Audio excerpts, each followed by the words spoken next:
जय हिंद साथियों। आज की इस वीडियो में हम लोग पढ़ने वाले हैं यूरोपीय पुनर्जागरण। आखिरकार यूरोप में कैसे पुनर्जागरण हुआ, पुनर्जागरण का मतलब क्या है और ये क्या चीज़ है, कब और कहाँ से आरंभ हुआ था। तो चलिए देखते हैं। पहला हमारा प्रश्न यही कहता है, देखिए यहाँ पर प्रश्न हमारा यही कहता है, पहला यूरोपीय पुनर्जागरण क्या है। जो यूरोप में पुनर्जागरण आया था, रेजोनेंस आया था, वो क्या चीज़ है, कब आया था, कहाँ से प्रारंभ हुआ था। मतलब स्टार्ट तो हुआ कहीं किसी मतलब यूरोप में तो बहुत सारे देश है, तो किसी कंट्री से स्टार्ट हुआ होगा, तो वही उसमें बताना कि कब हुआ था, कहाँ से स्टार्ट हुआ था। चलिए तो स्टार्ट करते हैं। तो देखिए हमारा क्वेश्चन यही था कि पुनर्जागरण क्या है। तो पुनर्जागरण का अगर आप संधि विच्छेद करोगे तो यही होता है पुनः जागना। तो यूरोप क्या, इसका क्या मतलब होता है, क्या यूरोप पहले सोया हुआ था या उसके बाद जाग गया। हाँ, पुनर्जागरण, देखिए आप पुनर्जागरण का आप संधि विच्छेद करोगे तो होता है पुनः जागना। तो क्या यूरोप इससे पहले सोया हुआ था या पहले कभी जगा हुआ था। तो इसका मतलब संधि विच्छेद अगर हिंदी के अनुसार, अगर अपनी मातृभाषा हिंदी के अनुसार इसे संधि विच्छेद करते हैं तो इसका मतलब यही हुआ था कि यूरोप पहले कभी जगा हुआ था, बीच में अचानक सो गया था, फिर से वो जाग रहा है, तो इसी बोलते हैं यूरोपीय पुनर्जागरण। लेकिन हिंदी का शाब्दिक अर्थ ये है, लेकिन इसका इतिहास से अगर हम नाता जोड़ते हैं तो इतिहास में ये नहीं कहता बिल्कुल कि पुनः जागना, पहले सोया हुआ था उसके बाद मतलब जाग गया। इसका मतलब ये बिल्कुल भी नहीं होता, कदापि नहीं होता। आइए इसका इतिहास क्या है, इतिहास का मतलब समझते हैं। देखिए इसका शाब्दिक अर्थ होता है पुनः जागरण, लेकिन इसका मतलब ये होता है कि पहले कभी जगा हुआ था और किसी वजह से सो गया था और फिर से वो जाग गया। ऐसा बिल्कुल भी नहीं है। हिंदी के अनुसार आप इसे बोल सकते हो, हिंदी संधि विच्छेद के अनुसार हिंदी संधि विच्छेद के अनुसार आप इसे बोल सकते हो। लेकिन इतिहास के दृष्टिकोण से इसका शाब्दिक अर्थ होता है जागरण का, पुनर्जागरण का अर्थ होता है मानवतावाद, संस्कार, पर्यावरण, क्षेत्र विज्ञान, प्रौद्योगिकी इसको बोलते हैं टेक्नोलॉजी, शहरी निर्माण, धर्म प्रचार प्रसार, धर्म सुधार, पूंजीवाद, नवीन शहरीकरण, इन सभी चीज़ों को मिला जुला कर बोला जाए तो पुनर्जागरण होता है। तो इसी प्रकार यही सब चीज़ों में यूरोप में आ रहा था। यूरोप में जितना भी यहाँ पर लिखा हुआ है, यहाँ देखिए जितना भी लिखा हुआ है, मानवतावाद, संस्कार हो गया, पर्यावरण हो गया, क्षेत्र हो गया, विज्ञान, प्रौद्योगिकी, शहरी निर्माण, धर्म प्रचार, धर्म सुधार, पूंजीवाद, नवीन शहरीकरण, नए नए शहर का विकास हो रहा था, बड़े बड़े शहर का विकास हो रहा था, उसका विस्तार हो रहा था। इन सभी चीज़ों को मिलाकर के बोला जाए तो पुनर्जागरण बोला जाता है। ये कहाँ स्टार्ट हुआ था, यूरोप में, और यूरोप में पुनर्जागरण हो रहा था। तो इसका मतलब तो यही हुआ, पुनर्जागरण का मतलब तो यही हुआ। कब स्टार्ट हुआ था और कहाँ स्टार्ट हुआ, ये हम चलिए नेक्स्ट पॉइंट में देखते हैं। देखिए अब प्रश्न उठता है कब हुआ था, कहाँ हुआ था और कैसे आरंभ हुआ था यूरोपीय पुनर्जागरण। तो भारत में अरब देश, देखिए यहाँ पर लिखा हुआ, भारत में अरब देश और यूरोपीय देशों से स्थल मार्ग से व्यापार चलता रहा था। मतलब जब ये हमारा, जैसे कि हमारा भारत का नक्शा, यहाँ केरला है, मतलब यहाँ केरल है। वास्को डी गामा पुर्तगाल से जब आया था तो उस समय तो बोला था कि भारत का खोज किया था, जलमार्ग के द्वारा आया था। लेकिन मैं बता दूं आपको, भारत अरब देश और यूरोपीय देश से स्थल मार्ग से, ये तो पुर्तगाल से वास्को डी गामा जलमार्ग के द्वारा आया था ना। तो लेकिन उससे पहले अरब देश और यूरोपीय देशों से स्थल मार्ग से व्यापार चल रहा था। उस समय कहाँ व्यापार चल रहा था, अरब देशों में और यूरोपीय कंट्री में व्यापार चल रहा था। लेकिन किसी कारणवश बीच रास्ता हमारा कुस्तुनतुनिया नामक स्थान, मतलब जगह का नाम है कुस्तुनतुनिया, उस स्थान पर तुर्कों का अधिकार हो गया। तुर्कों ने उस पर कब्जा कर लिया और उस स्थान पर कब्जा कर लिया और अधिकार जमाने लग गया। तो इससे क्या होता था, उससे अरब देश से या फिर यूरोप देश से जो भी व्यापारी आते थे तो उन्हें कठिनाइयों का सामना करना पड़ता था। वो भारत में बढ़िया तरीके से पहुंच नहीं पाते थे, बहुत चुनौतियां उनको झेलना पड़ता था, बहुत सामना करना पड़ता था परेशानियों को। तो उन्होंने सोचा कि चलो तो स्थल मार्ग से कोई रास्ता ही नहीं बचा, अब जल मार्ग के हम रास्ता ढूंढते कि जल मार्ग कैसे भारत में पहुंचा जाए। ये तो इधर से जाता था स्थल मार्गों से द्वारा, इधर है हमारा जल मार्ग का रास्ता। तो ये जल मार्ग का रास्ता कैसे पहुंचा जाए, ये यूरोपीय कंट्री में सोचने लगा। तो यहीं से हमारा मेन कहानी शुरुआत होती है, पुनर्जागरण का शुरुआत होता है। तो देखिए, तो उन्होंने यूरोप वाले वहां से जलमार्ग को रास्ता ढूंढने के लिए प्रयास किया और अंत में सफल भी हुए। ऐसा नहीं कि उन्होंने जलमार्ग का रास्ता ढूंढा और हार गए, वो सफल भी हुए थे।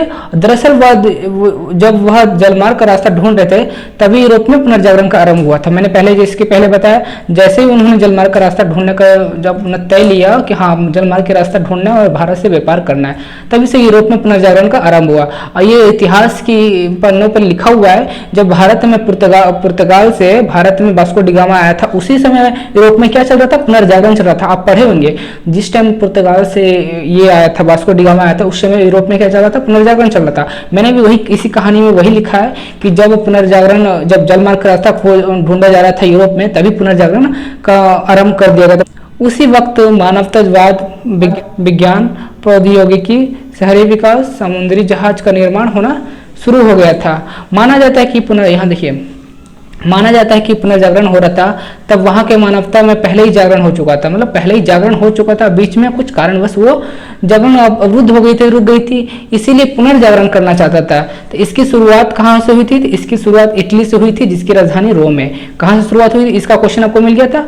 कब वो स्टार्ट हुआ था, 15वीं शताब्दी से स्टार्ट हुआ था। कब स्टार्ट हुआ था, 15वीं शताब्दी से स्टार्ट हुआ था। और कहाँ से स्टार्ट हुआ था, इटली से स्टार्ट हुआ था। कहाँ से स्टार्ट हुआ था, इटली से स्टार्ट हुआ था, और मतलब इटली से प्रारंभ हुआ था, और इसकी राजधानी कहाँ है, रोम है। इटली की राजधानी रोम है, इटली से प्रारंभ हुआ था। कब स्टार्ट हुआ था, 15वीं शताब्दी से स्टार्ट हुआ था।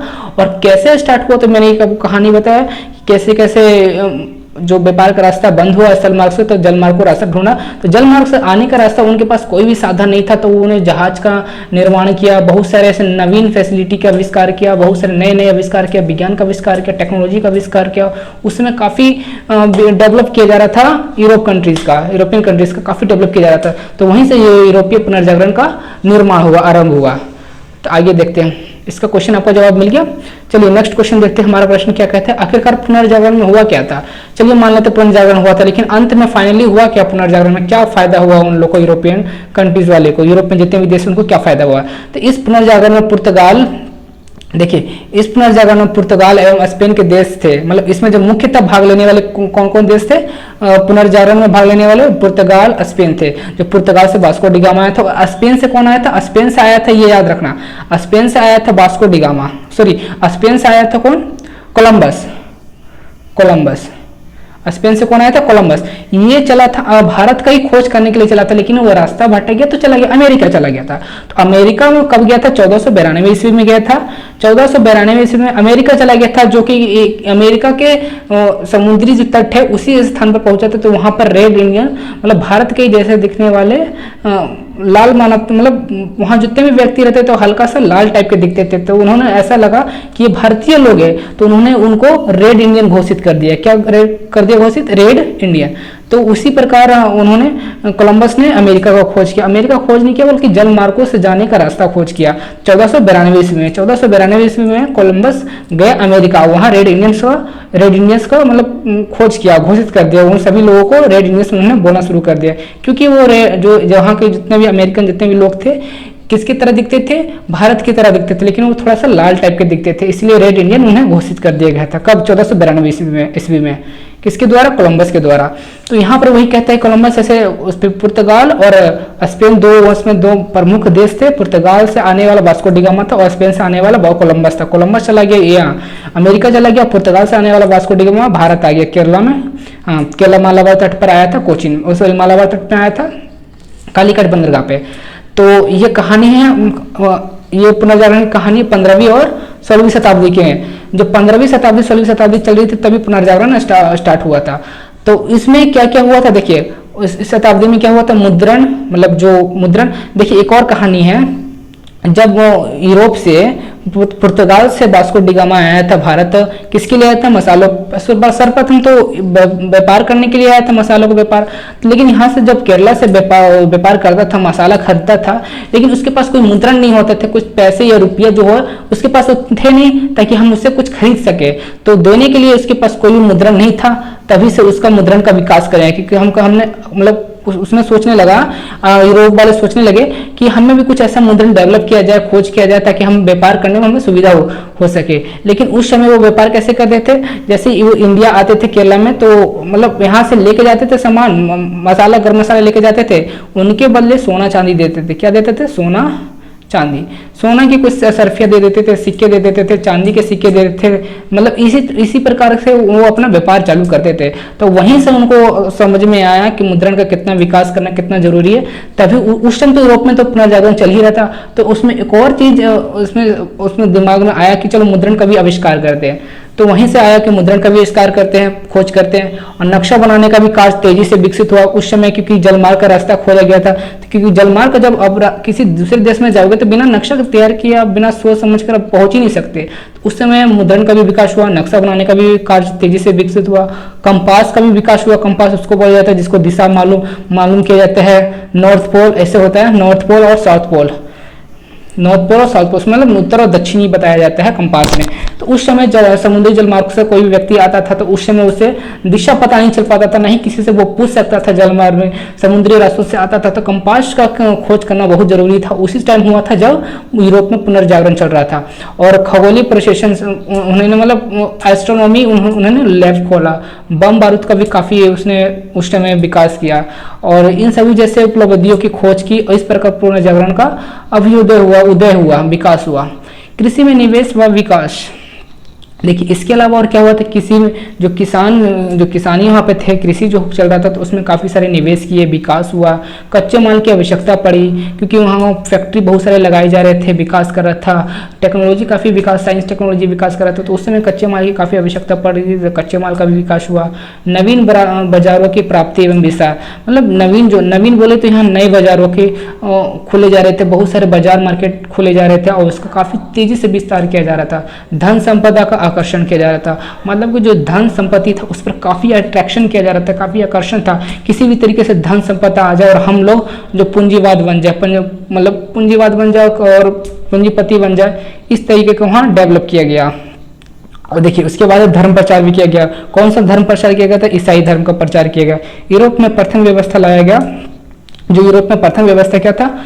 सामंतवाद के स्थान पर नवीन व्यवस्था किया गया, मतलब नया व्यवस्था लाया, पुराने व्यवस्था से नया व्यवस्था में लाया गया। नया व्यवस्था क्या था? सामंतवाद से डायरेक्ट पूंजीवाद बनाया गया कि जो सामंतवाद है उसको पूंजीवाद बनाया जाए, पूंजीवाद बोले तो पूंजीपति बनाया जाए, इसके रूप में वो स्थापित किया। शायद देखिए यहाँ से जो मेन कैलकुलेशन निकल कर आता है, यहाँ से जो मेन जो सारांश निकल कर आता है, शायद यही वजह हो सकता है, शायद यही वजह हो सकता है कि यूरोपीय देश भारत में आकर लूटमार करना, मतलब यूरोप से तो आए थे, व्यापारी करने के लिए आए थे, लेकिन धीरे धीरे वो पता चलने लगा कि भारत वाले को कि व्यापार करने के उनके भेष में क्या है, वो लोग लूट मार करने के लिए आए थे, भारत को गुलाम करने के लिए आए थे। वजह क्या पता चला? क्योंकि जब यूरोप में पुनर्जागरण हो रहा था वहां पर दो चीज प्रचलित था। क्या प्रचलित था वहां पर? देखिए दो चीज क्या प्रचलित था? धन संपदा का आकर्षण। उन लोगों को धन संपदा का इतना आकर्षण बढ़ गया, इतना आकर्षण बढ़ गया कि चाहे धन संपदा आने में और किसी भी चीज का भी सामना करे पड़े तो वो करने के लिए तैयार थे। किसी भी तरीके से मेरे पास धन संपदा आनी चाहिए, धन आने चाहिए, बहुत सारे प्राकृतिक संसाधन आने चाहिए, पेट्रोलियम से संबंधित सामान आने चाहिए, मतलब इस तरीके को काफी अट्रैक्शन हुआ। इसके बाद सामंतवाद से वो पूंजीवाद बनना चाहते थे, मतलब कि वो पूंजीपति बनना चाहते थे, बहुत सारे पैसों के वो मतलब खदान क्या उसको बोले, खदान वो अपने देशों में लाना चाहते थे, बहुत सारे पूंजीपति वहां बनना चाहते थे। तो इसी के रूप में वो उभर करके आए पुनर्जागरण के रूप में। और शायद यही वजह हो सकती है कि यूरोपीय देश से बहुत सारे देश आए, पुर्तगाल आए, डच आए, ब्रिटिश आया, है ना, डेनिश आए, डच, बहुत सारे ऐसे देश थे और वो अपनी ईस्ट इंडिया कंपनी ला करके भारत में स्थापित किया और लूटमार करना शुरू किया। क्योंकि पुनर्जागरण में ही धन संपदा आकर्षण का संबंध का पूंजीवाद का बदलना है, उसने प्रचार किया था, क्योंकि सामंतवाद से पूंजीवाद में बदलना है, धन संपदा आकर्षण था पहले से। तो इसी प्रकार से वो भारत में आया और अपना काम शुरू कर दिया। तो यही वजह हो सकता है जब पुनर्जागरण हुआ तो भारत पे कितना असर पड़ा था। तो चलिए आज का ये वीडियो समाप्त होता है। हमारा क्वेश्चन यही था कि यूरोप में हमारा क्वेश्चन देखिए यही था, यूरोप में पुनर्जागरण क्या है, यूरोपीय पुनर्जागरण क्या है, कब हुआ था, कहाँ से पता चल गया, पुनर्जागरण का मतलब क्या है, इसका मतलब डेफिनेशन पता चलेगा, क्योंकि यहीं पर आपको लिखा हुआ है, सारांश में लिखा हुआ है। कब वो स्टार्ट हुआ था? तो 15वीं शताब्दी से स्टार्ट हुआ था। कहाँ से हुआ था? तो इटली से स्टार्ट हुआ था, जिसकी राजधानी रोम है, इटली से स्टार्ट हुआ था। इसमें मुख्यतः कितने देश भाग लेने वाले थे? 2 देश थे। कौन कौन से देश से? पुर्तगाल थे और कौन से? स्पेन थे। पुर्तगाल थे और स्पेन से। स्पेन से आने वाला प्रथम व्यक्ति भारत की ओर कौन था? कोलंबस था, जो अमेरिका चला गया था 1492 में। और इधर पुर्तगाल से आने वाले प्रथम व्यापारी कौन थे? वास्को डी गामा थे, जो भारत आए थे कालीकट बंदरगाह पे, मालाबार तट पे। तो यही वीडियो है यूरोपीय पुनर्जागरण का।